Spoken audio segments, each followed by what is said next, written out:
HIV is an important issue in the UK because the number of people living with HIV is increasing every year. But actually HIV is very rarely spoken about, and research shows that knowledge and understanding of HIV is actually decreasing.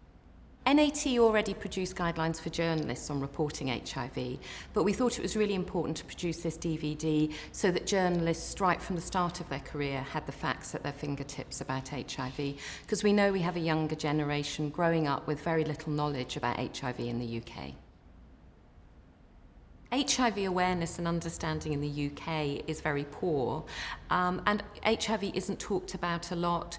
We know most schools don't provide good education on HIV, so for a lot of people, the only source of information about HIV is from the media. And so it's really important that when we do write about HIV, that it's done in an accurate way, and actually helps improve people's understanding of HIV. When HIV is talked about in the UK, it's often done in a very negative way, often using very dramatic and sensationalised language, and it doesn't really give a fair picture of what HIV is like in the UK.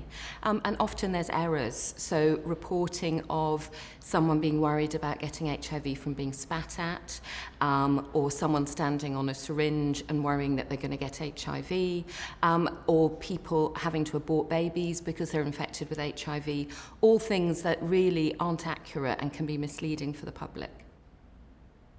Negative coverage in the media, first of all, feeds the myths and misunderstandings that exist and reinforce them, and that can result in stigma and people with HIV being treated unfairly. But I think it can also result in people feeling HIV's got nothing to do with them, and therefore not coming forward for a test, not really taking in the sort of educational messages about HIV because it's seen as somebody else's problem.